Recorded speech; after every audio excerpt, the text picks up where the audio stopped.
Hi there, welcome back to Mr. Meal's Music. I'm Anthony Meal. Today we get to learn how to play the game Button You Must Wander. Now, before we start, make sure to subscribe, and also there's apparently a bell that looks like somewhere down there. If you click on that, that's like a notification, so you can get immediately updated whenever I upload a video. So be sure to check that out. Now on to Button You Must Wander. So once your kids know how to sing the song, have them stand in a big standing circle. Once they're there, then you'll be going back and forth, demonstrating what the call and response would be for at the end of the game. So if you are the finder, the person that's trying to find the button, you'd be singing this melody. Do do do do do do. And the words would go, "Do you have my button?" And whoever you're asking would respond either "No, I don't," or "Yes, I do." "No, I don't," or "Yes, I do. Me so do." So you'd go back and forth. You could pretend to be the finder and the whole class would respond to you. So you'd go, "Do you have my button?" And the whole class would go, "No, I don't." Try it again, but they'd respond, "Yes, I do." "Do you have my button?" "Yes, I do." And then you'll flip the roles. So then they're going to be the finders asking you, and you respond to them. So they would go, "Do you have my button?" You'd sing back to them, "Yes, I do," or "No, I don't." Once you feel like your students have a good handle on that, then we introduce the final part, and this is the button chant. So they're not going to be singing it. This is just spoken word to rhythm. So it would go like this. To the beat, "Button, button, who has the button?"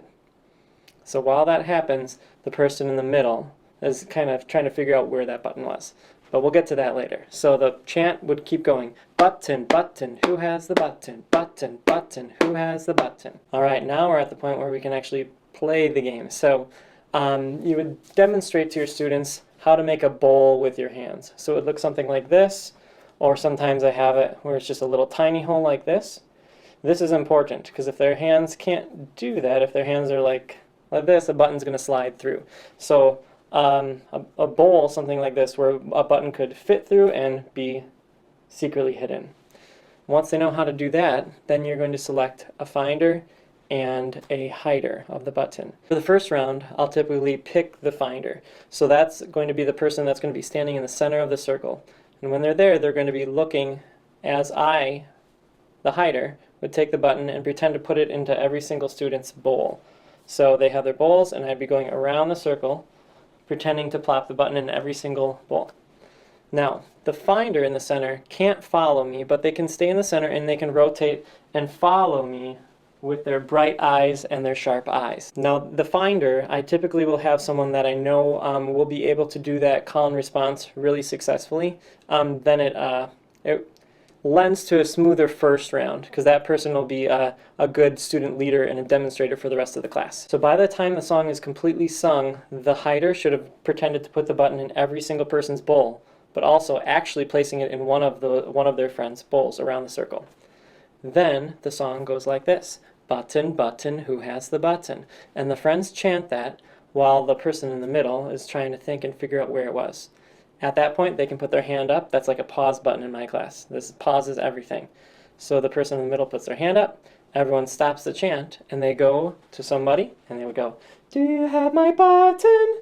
And the student with the bowl would either go, "No, I don't." Or if they do have the button, they'd open up and go, "Yes, I do." If the finder can't find it on the first guess, then the class does the chant again. Button, button, who has the button? Button, button, who has the button? Until that pause hand goes.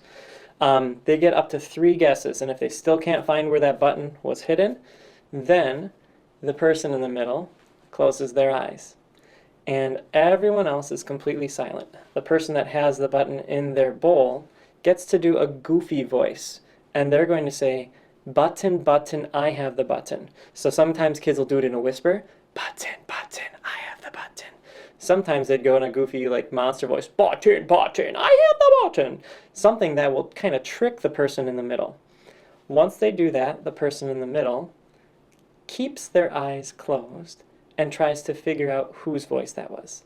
And then if they still can't, the person that has the button does that goofy voice one more time, and then I allow the finder to open their eyes, and it's a little easier to identify who had the button. Now, if the finder finds the button within those first 3 guesses, they get to be the hider next. If they don't, then I get to pick the next hider. And that is how you play the game Button You Must Wander. However, if your kiddos are stuck at home, a great option would be to have them play it, but a modified version.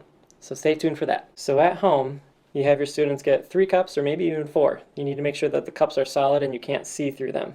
Then the finder's goal is to try to find the button again. The hider has a different job though. They're going to place it under a cup, and the finder can see where it was placed. Then everyone sings the song again, and the hider is going to be mixing up those cups as the song is going on. The finder is still trying to see where it is as those cups get mixed up. At the end of the song, you'd still do the button, button, who has the button? Your students can still sing to a cup, and they'd go, do you have my button? And they can open up a cup and see if it was there. So it's a little modified, a little different than it would be in the classroom, but it's still great fun at home. So that just about does it for Button You Must Wander. If you have any questions, throw them in the comments below, and always be sure to subscribe and share. Take care. Bye-bye.